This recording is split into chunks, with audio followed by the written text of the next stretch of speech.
Mom had requested that I read this poem today. I'm going to kind of do it this way.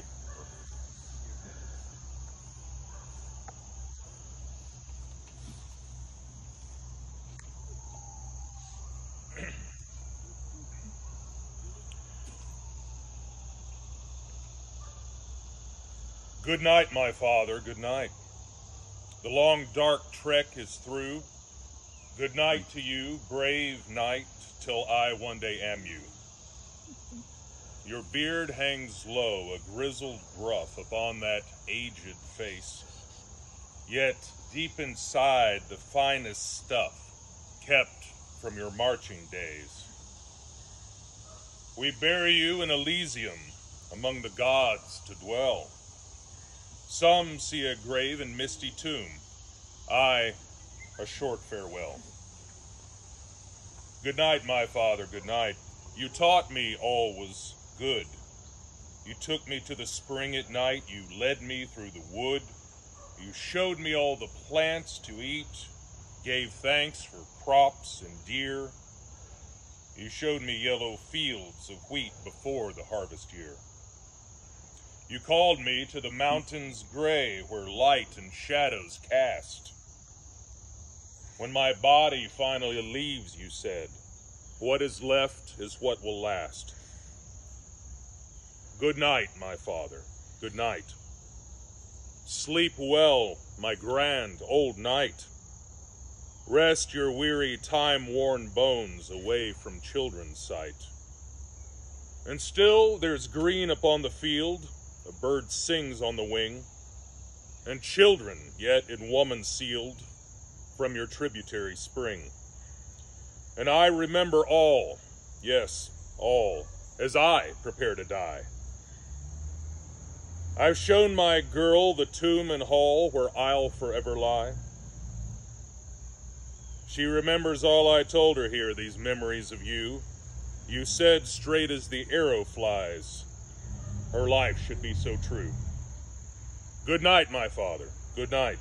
Forgive what I have missed. My girl moves round to kiss that cheek that years ago I kissed.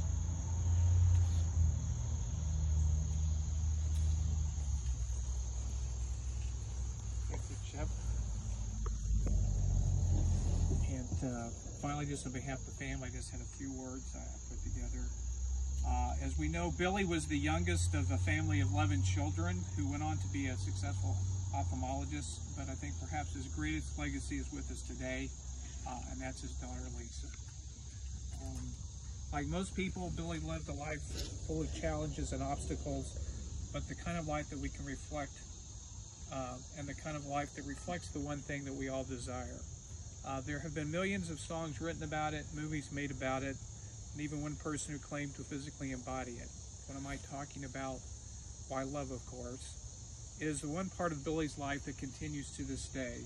The one thing that we can continue to celebrate, not only his own love, but perhaps more importantly, the love of others for him. The love of a brother, as we just heard, the love of a sister, the love of a daughter, and the love of a family. It is the continuing legacy of his mother, the one thing that continues to unite this family across the widest of political and even philosophical differences. It is the one thing that is most important. It is the one thing we can continue to pursue with the time we have left in this life. It is the one thing that this country so desperately needs. It is the one thing that continues past the grave. As a wise person once said, so now abides faith, hope, and love, these three, but the greatest of these is love. So as we remember and celebrate Billy, let us commit ourselves to love, and in these days that we have left, let us commit to ask ourselves the one simple question at the end of the day: have I loved well today? Let that be the ultimate legacy of Billy's life, and one that we can all carry with us as we leave us today. So thank you all for coming today.